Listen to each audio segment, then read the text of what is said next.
Hello students, good morning to you all. कैसे हैं आप सब लोग? आई होप कि आप सब बढ़िया होंगे। तो student, this is our third lecture on Indian economy chapter number 1। ठीक है ना? तो चलिए स्टार्ट करते हैं हम लोग आज का लेक्चर। स्टार्ट करने से पहले मैं बता दूं कि हमारे वो व्यूअर्स जो जिन्होंने 12th के बोर्ड की एग्जाम्स दे रखे थे, उनका रिजल्ट कल आ गया है। तो बहुत बहुत बधाइयाँ आपको, मैनी कॉन्ग्रेचुलेशंस। और बिल्कुल भी हताश ना हो जिसकी जो भी परसेंटेज आई हो। ठीक है ना? एट लास्ट नॉलेज मैटर करती है, मार्क्स नहीं। बस यही कहना चाहूंगा स्टूडेंट्स। तो चलिए स्टार्ट करते हैं हम आज का अपना लेक्चर। तो आज का जो हमारा टॉपिक है, हम डिस्कस करेंगे सबसे पहले फॉरेन ट्रेड जो भी था on the eve of independence, उसके बारे में हम लोग आज डिस्कस करेंगे। तो स्टूडेंट, ये हमारा पहला टॉपिक है, foreign trade under British rule. British rule के अंदर हमारा इंडिया का जो फॉरेन ट्रेड था वो कैसा था। ठीक है, इसके बारे में आज हम डिस्कस करेंगे। तो सबसे पहला पॉइंट तो ये है, net exporter of primary goods या products and importer of finish goods या प्रोडक्ट। तो प्राइमरी प्रोडक्ट्स कौन से होते हैं स्टूडेंट्स? प्राइमरी प्रोडक्ट्स का मतलब होता है रॉ मटेरियल। और फिनिश्ड गुड्स कौन से गुड्स होते हैं? जिसको भी कंज्यूमर कंज्यूम कर सके, जिसको यूज कर सके। इन द एंड गुड्स होते हैं जो बिकने के लिए बिल्कुल रेडी होते हैं और जो कंजम्पशन के लिए बिल्कुल तैयार होते हैं। तो असल में ये पॉइंट क्या है, मैं आप लोगों को अभी एक्सप्लेन करता हूं। क्या था स्टूडेंट्स कि जैसा कि हम लोगों ने एग्रीकल्चर सेक्टर जब डिफाइन कर रहे थे, तो उसके अंदर बताया था कि जो ब्रिटिश गवर्नमेंट है वो क्या कहते हैं, फोर्स्ड कमर्शलाइजेशन कर रही थी एग्रीकल्चर के अंदर। यानी कि किसानों को उस चीज की खेती करने पर ज्यादा मजबूर किया जा रहा था जो जो खेती वो लोग बाहर बेच सकते थे। ठीक है ना?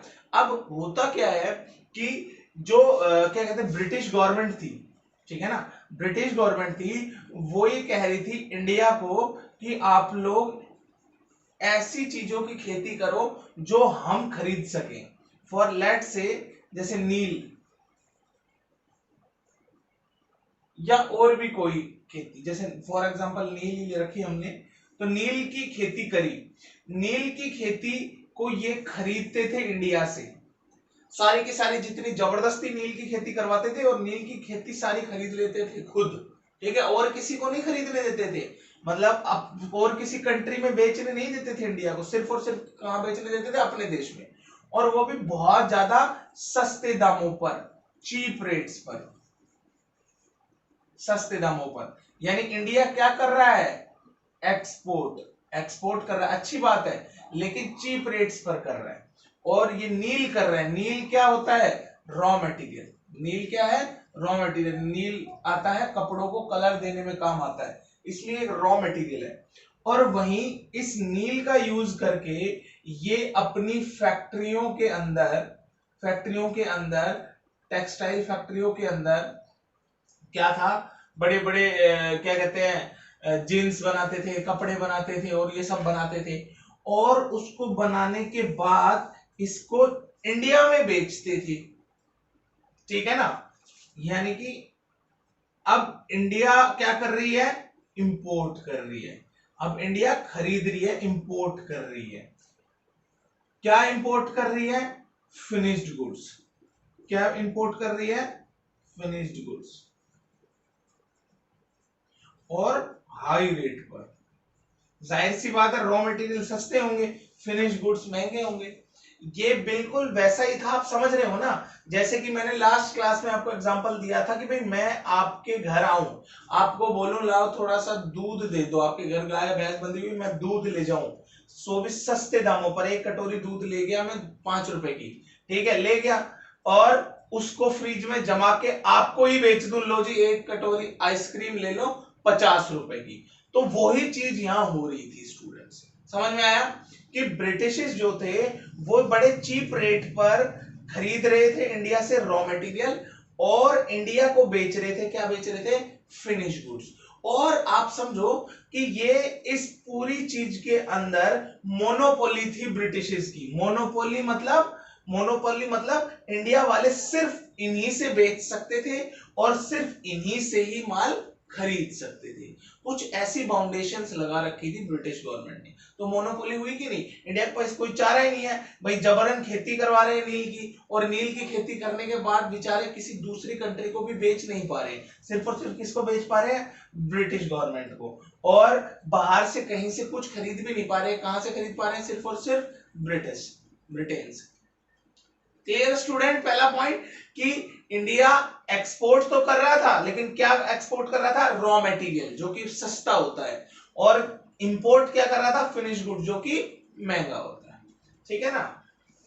सेकेंड पॉइंट है students, monopoly control of India foreign trade. क्या मतलब है इसका, अभी जैसे कि मैंने बताया कि इंडिया का जो फॉरेन ट्रेड था, यानी कि जो इंपोर्ट एक्सपोर्ट इंडिया कर रहा था, उस पर किसका कंट्रोल था, ब्रिटेन का कंट्रोल था, ब्रिटिशर्स का कंट्रोल था, मोनोपोली कंट्रोल था। कहने का मतलब यह है कि इंडिया खरीद भी वहीं से ही सकता था और बेच भी वहीं पे, बेचता भी वहीं पे था, और कोई इंडिया के पास चारा नहीं था। ठीक है, क्लियर। थर्ड पॉइंट है student, surplus trade but only to benefit the Britishers.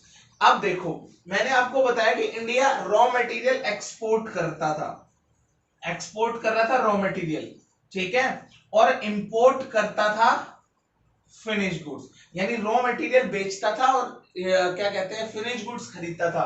तो रॉ मटेरियल इतना ज्यादा बेचता था कि वो एक्सपोर्ट जो है वो ज्यादा हो जाता था, किससे, इंपोर्ट से। पर इससे देखा जाए तो एक्सपोर्ट ज्यादा है, यानी पैसा ज्यादा आना चाहिए इंडिया के पास, पर असल में पैसा इंडिया के पास ज्यादा नहीं आ रहा था। किसके पास ज्यादा आ रहा था, ब्रिटिश गवर्नमेंट के पास, क्योंकि वहां कौन रूल कर रहा था, ब्रिटिश गवर्नमेंट। इसलिए जो ज्यादा एक्सपोर्ट हो रहा था उसके ज्यादा रुपए किसके पास आए, ब्रिटिश गवर्नमेंट के पास। और ब्रिटिश गवर्नमेंट जो है उन रुपयों को, उन पैसों को इंडियन इकोनॉमी पर खर्च ही नहीं करती थी, उन रुपयों को वो इस्तेमाल करते थे अपनी फौज, वार इक्विपमेंट्स के ऊपर, ठीक है, डिफेंस के ऊपर, अपनी फौज को इंप्रूव करने के लिए, और अपने एडमिनिस्ट्रेटिव, यानी कि जो भी उनका भाई आर्मी के अंदर जो लोग रह रहे हैं, या और लोगों को भर्ती करना है, या फिर हथियार खरीदने हैं, ये सारा पैसा ये ब्रिटिश गवर्नमेंट जो ये एक्स्ट्रा आता था एक्सपोर्ट का, वो सब वहां यूज करती थी। उससे इंडियन इकोनॉमी की डेवलपमेंट पर कोई भी फर्क नहीं पड़ा, ठीक है, इवन वो नीचे ही हो गई। तो ये हाल था स्टूडेंट्स हमारे फॉरेन ट्रेड का ड्यूरिंग ब्रिटिश कॉलोनियल रूल्स के।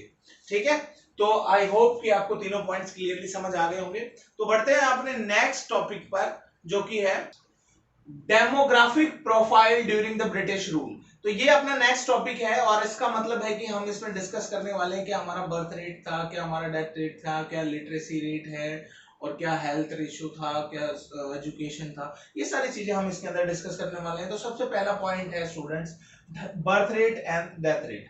तो बर्थ रेट और डेथ रेट दोनों ही हाई थे ड्यूरिंग ब्रिटिश रूल, दोनों ही बहुत ज्यादा थे। ठीक है, लोग पैदा भी ज्यादा हो रहे थे और लोग मर भी ज्यादा संख्या में रहे थे। It's nearly about, birth rate जो था वो था 48 पर 1000, और डेथ रेट था 40 पर 1000। यानी कि इसका मतलब क्या होता है कि हर 1000 आदमी पे 48 पैदा हो रहे थे हर दिन, और हर 1000 आदमी पर 40 आदमी मर रहे थे। हर 1000 में से 40 आदमी मर रहे थे, और हर 1000 में से 48 आदमी पैदा हुए थे। ठीक है, तो ये एक डाटा था। अच्छा, इसके डेमोग्राफिक प्रोफाइल के अंदर अगर आप डाटा याद करते हो और एग्जाम में लिखते हो तो बहुत बहुत ज्यादा अच्छी बात है। पर कई केसेस में, पूरी इंडियन इकोनॉमी की मैं बात कर रहा हूं, पर कई केसेस में अगर आप लोगों को कहीं पर डाटा याद ना हो, बहुत बड़ी बात नहीं है डाटा, ठीक है ना, नहीं भी होता है याद, ध्यान नहीं रहता है, बहुत बड़ी बुक है, बहुत मोटी बुक है, डाटा बहुत सारे हैं, तो अगर डाटा याद नहीं रहता तो मत लिखना, खाली इतना लिखना जरूरी है कि भाई उस दौरान हाई बर्थ और हाई डेथ रेट था। क्लियर है, ये हमारा फर्स्ट पॉइंट था। तो थर्ड पॉइंट है student, infant mortality rate. Infant mortality rate का मतलब क्या है, कि इसका मतलब ये है कि जो बच्चे, ठीक है ना, पैदा हो रहे हैं, तो जस्ट पैदा होते ही जो मर रहे हैं उसका रेट क्या है। ठीक है ना, इसके अंदर वो है कि भाई जो बच्चे पैदा हो रहे हैं, पैदा होते ही जस्ट मर रहे हैं, उसका रेट क्या है। तो उसका रेट मैं आपको बताऊं कि हमारे उस दौरान जो जनसंख्या थी, उस जनसंख्या में से पैदा होते के साथ लगभग 218 लोग पर 1000 मर जाया करते थे। लगभग 218, ठीक है, पर 1000 बच्चे जो है मर जाया करते थे उस दौरान। अगर मैं आपको इस डाटा से आज का डाटा कंपेयर करवाऊं तो ये 218 नहीं है, आज तकरीबन 32 के अराउंड डाटा है कि 32 बच्चे मर जाया करते हैं पर 1000। लेकिन आप सोचो उस दौरान देखो 218 था, किसी बीमारी से या कैसे मुझे नहीं पता, ठीक है। ये डाटा बुक में रिकॉर्ड किसी बीमारी से या फिर अच्छे रख रखाव या मेडिकल फैसिलिटीज ना होने के कारण इतने बच्चे पर 1000 मर जाया करते थे, उनको हम बोलते हैं इन्फेंट मोर्टेलिटी रेट, और ये भी बहुत ज्यादा हाई था। तो आप लोग यहाँ हाई लिख सकते हो, high infant mortality rate. Data याद हो तो लिखना, वरना लिखने की कोई जरूरत नहीं।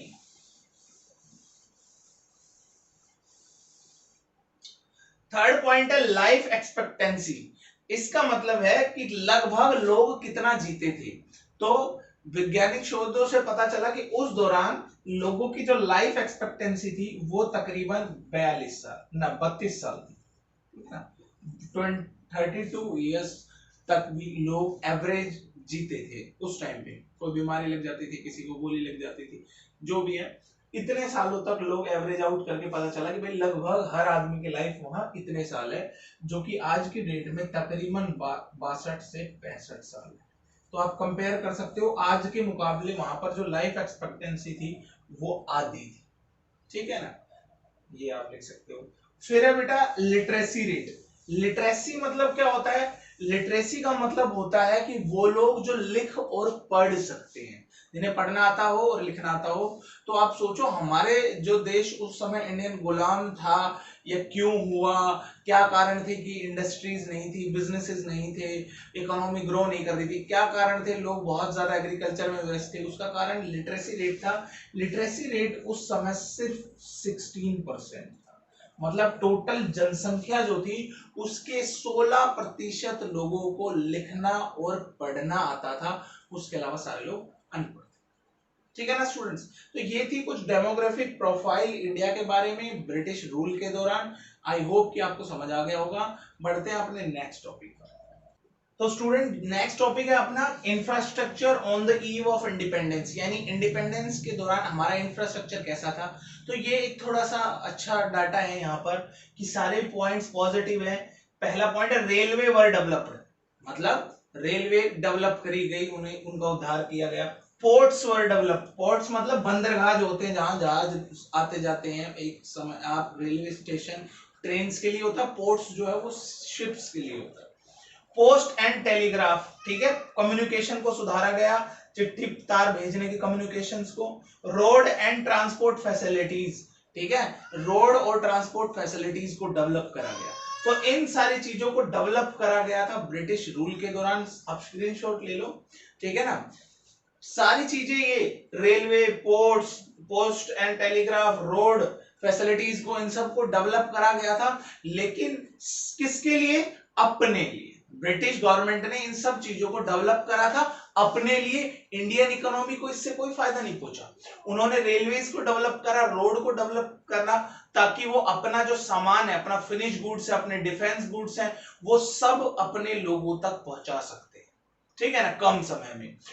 पोस्ट टेलीग्राफ को डेवलप करा ताकि वो अपने आर्मी से, अपनी जो अलग अलग टुकड़ी बटी हुई थी पूरे देश में, ठीक है, उन तक बात कर सके जल्दी से जल्दी। इसलिए इन सब चीजों का डेवलपमेंट इन लोगों ने अपने फायदे के लिए करा, इंडियन इकोनॉमी के फायदे के लिए नहीं करा। हाँ, जब ये लोग ये सब चीजें छोड़कर चले गए, जब रूल मतलब खत्म हो गया, आजादी हमें मिल गई, तो इनका फायदा हम इंडियन इकोनॉमी को भी मिला, हम लोगों को भी मिला।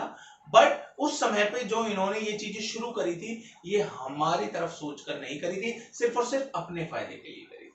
तो स्टूडेंट्स आज के इस लेक्चर में बस इतना ही। नेक्स्ट लेक्चर में मैं इस चैप्टर का बहुत ज्यादा इंपॉर्टेंट एक टॉपिक करवाने जा रहा हूं। वो टॉपिक मैंने इस लेक्चर में इसीलिए नहीं करवाया क्योंकि अलग से उस पर एक वीडियो बनेगी तो आपको अच्छे से समझ आएगा, ठीक है ना। तो तब तक के लिए हमारे इस चैनल से जुड़े रहें, ज्यादा से ज्यादा मात्रा में सब्सक्राइब एंड शेयर करें, ठीक है ना। मिलते हैं अपने नेक्स्ट लेक्चर वीडियो में, तब तक के लिए bye bye and take care.